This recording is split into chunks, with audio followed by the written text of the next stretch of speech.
הפרשיות הראשונות, ושתי הפרשיות השניות, שזה פרה והחודש, קשור כבר לחודש ניסן. ובמילא, אם קרה בראשון, קראו בראשון לא יצא ידי חובה. ידוע לכל אחד, יודעים שבאים לבית הכנסת, ומתים לתורה, יודעים שקריאת פרשת זכור מדאורייתא, יש מקומות שנושאים גם באים לשמוע את הקריאה של זכור, מחלוקת אומנם של פוסקים, נשים גם חייבות לשמוע, אבל כפי שאנחנו יודעים נשים צדקניות, מחייבות את עצמן לבוא ולשמוע את הקריאה של זכור. אנחנו מתבוננים בעצם מה קרה האסון הגדול של עמלק. עמלק נלחם עם ישראל, וכי שונא ישראל אחד היה לנו בעולם שרצה להשמיד, להרוג ולאבד את עם ישראל. בכל הדורות, איך אנחנו קוראים בליל הסדר, כל דור ודור עומדים עלינו לכלותנו. עד לצערנו הרב ברגע הזה, אין לנו רגע של מנוחה. ודווקא את העמלק הזה, אל תשכח זכור את אשר עשה לך עמלק. מה הנויר וזה, מה העמלק הזה, שאנחנו צריכים כל כך לשרש אותו מהשורש, וכל הזמן יש פסקים שאומרים, יש 6 סחירות שהרבה יהודים נוהגים לומר מדי יום ויומו לאחר התפילה, ואחד אומר שוב עמלק, עמלק, עמלק. מה הרעש הגדול עם העמלק הזה? אז כתוב בעצם העמלק הזה זה לא רק שנלחם עם ישראל, הוא רצה עוד דברים אחרים, לעקור את עם ישראל עם השורש, ולקחת את האמונה מעם ישראל, לקחת את כל הכוח של עם ישראל, שעם ישראל יכול לעמוד בכל דור ודור, זה הכוח של אמונה. רואים מההתחלה, ויאמינו בשם משה עבדו. יסוד היסודות זה אמונה. בא חבקוק ומידן על אחד. דבר אחד, צדיק באמונתו יחיה. האמונה זה יסוד של עם ישראל.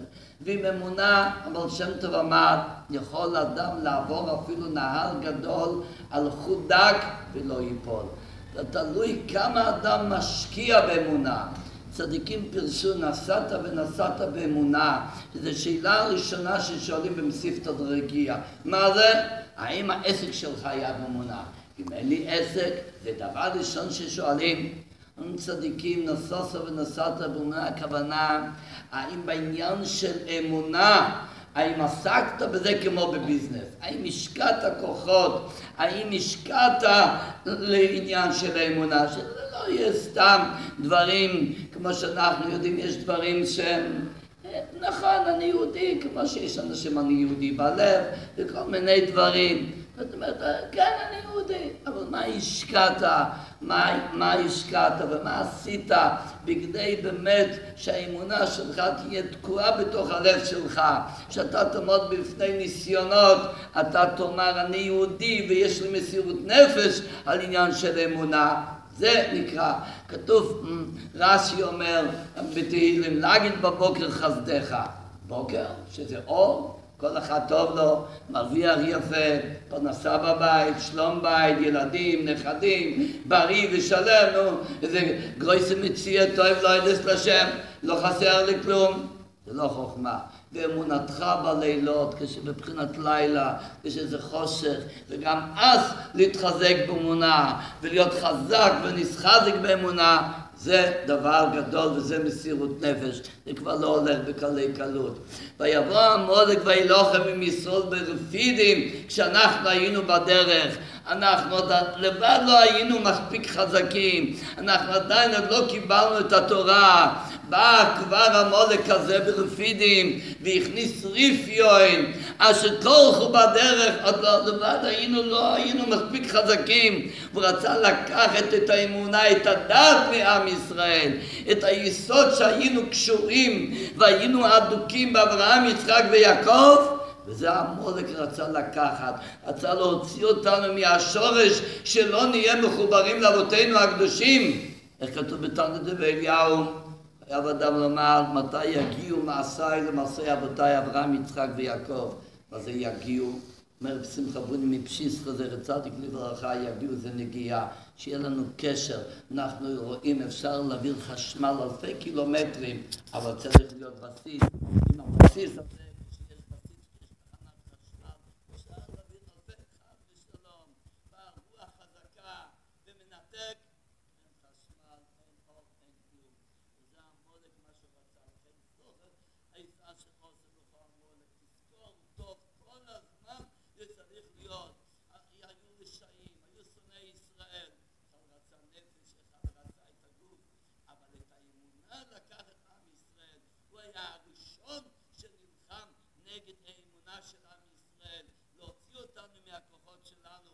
לכן זה המלחמה. אחר כך, בכל דבר יש שונאים שרצו לעשות, הוא היה האב, הוא היה אב התורה, הוא היה היסוד, ובעקבותיו יש עוד. אז במילא תמיד הולכים לראשון, מי המקור של התורה, המרכבה של התורה, זה היה עמלק, שהכניס ספקות באמונה של עם ישראל. לכן, מדי שנה בשנה, אנחנו צריכים שוב עוד פעם ועוד פעם להתעורר, שחד ושלום, שאדם לא ייפול. הרבי מבורקי פירש, אנחנו יודעים, כתוב, צבי לוחם בעמלק, מחר אנחנו ניצב על ראש הגבעה. הגמרא אומרת שהמחר הזה אין לו הכרע. האם צבי לוחם בעמלק מוחר? המוחר אנחנו ניצב על ראש הגבעה. המוחר הזה אין לו הכרע. הרבי מבורקי זה צדיק לברכה, שהעמלק גם כן דרכו של היצר, זה יהודי שמחליט, טוב, אני יודע, אני לא מתנהג כשורה. לא, אני יודע את האמת, אבל אני מבטיח, אני לוקח על עצמי שמכאן ואילך אני אוסיף יותר בתורה, אני אוסיף יותר במצוות, אני אתפלל יותר לאט, אני לא אדבר באמצע התפילה, שזה באמת דבר מאוד חשוב לדעת, שכתוב בשולחן ערוך. זה לא, יש לפעמים אנשים אומרים, אל תמכור לי חסידות, אני לא חסיד, נכון, מקבל, מקובל עליי. אבל כשכתוב בשולחן ערוך, מרן הבית יוסף אומר, מדבר דברים פשוטים, וזה לא ספר מוסר שאדם יאמר, אתה מוסר, אני לא, בשביל זה בנוי. שולחן ערוך, אומר השולחן ערוך, מרן בית יוסף, גדול עוונו מנשוא. כמעט ולא רואים שהמרן יגיד דברים כאלו חמורים, מי שמדבר באמצע חזרה. אז אדם יקבל על עצמו, מכאן ואילך אני אקפיד יותר, אני יותר אשמור. זכות גדול למקום, זכות גדול לאנשים, זכות גדול למשפחה. כשיהודי מוסיף קצת יותר בענייני תורה, בענייני קיום המצוות. אז מה אומר עמלק? אתה יודע מה אני אגיד לך? מחר תעשה את זה. היום לא תתנהג כמו שאתה מתנהג. מחר זה יום חדש. אז מחר אני גם כן אעזור לך, אני אהיה שותף שלך, אני אעזור לך. ממחר אתה תהיה יהודי יותר טוב. בא מחר, לא, כבר עברו כמה שעות, בואו נתחיל את זה ממחר בערב, וככה זה הולך יום אחר יום. צבי לוחם בעמלק מוחר, עם המוחר הזה, עם המחר הזה תילחם עם העמלק הזה. עמלק בא ואומר הוא חכם גדול, וזה היצר הורה. לכן אנחנו יודעים, המלחמת עמלק זה הישר שבקרבנו עם עין, לצערנו רב צדיקים אמרו, זה האמת. לא צריך פה להיות חכם גדול. מה זה עמלק? עמלק זה היצר הורה. זאת אומרת כך, בעצם יש לכל אחד קצת עמלק. תלוי כמה עמלק יש, יותר עמלק או פחות עמלק, אבל עמלק יש, זה לצערנו זה היצר הורה. לכן העמלק הזה תמיד נלחם. צבי לוחם בעמלק, עם המוחר הזה תילחם איתו. אז צריך לדעת שכל יהודי ויהודי, כל אחד ואחד, מי לא רוצה שהבית יהיה יותר טוב, שההתנהגות תהיה יותר טובה. סוף כל סוף אנחנו יהודים ורוצים באמת ללכת בדרך התורה, אלא מה האיסור שבעיסה מעכב. זה מה שכל יהודי צריך, בפרט כשמתקרבים ימים כאלה קדושים, ימי הפורים האלה, שהם ימים מאוד מאוד קדושים, י"ד וט"ו, וההכנה דרבה של שבת זכור. והשבוע יש לנו הילולה דמוישה רבנו, ראיה מהם לקדישה. כתוב בפרשת בשלח, בפרשה של ויורא עמלק, אז כתוב, והארון וחור תומכו ביודов מזה אחד ומזה אחד. שואלים הספרים, מדוע הארון וחור היו צריכים לתמוך בידיו?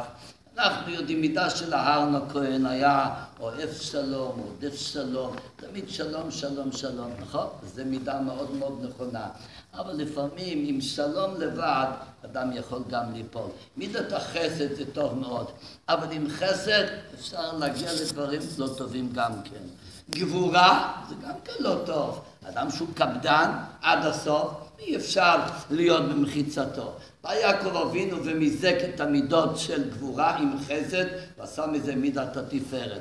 צריך לדעת פעם מקל נועם, פעם מקל חיים.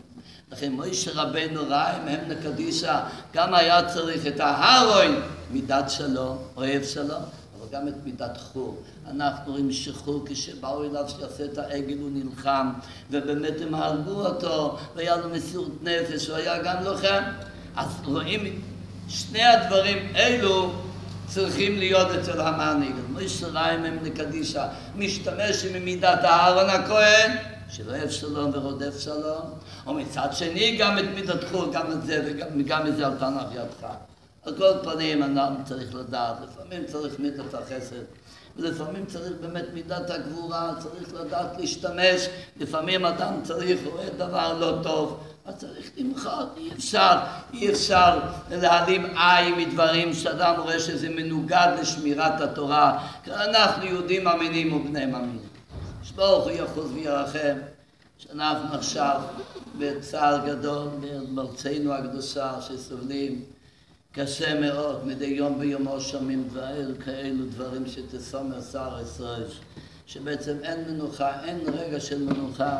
אז מה אנחנו יכולים לעשות? אנחנו יהודים שיושבים בבית השם, הכל קול יעקב, אם הקול של יעקב הוא שלם, זאת אומרת, דואגים שכל התורה, כי הספרים שואלים, הכל קול יעקב, כשהכל קול יעקב, אין הידיים ידי עשו שולטים. לכאורה, איפה זה כתוב? פה כתוב לא, הכל קול יעקב, בידיים ידי עשו. אבל כשאנחנו מתבוננים בפסוק אנחנו רואים שקול הוא חסר, לא כתוב קול מלא, חסר וו.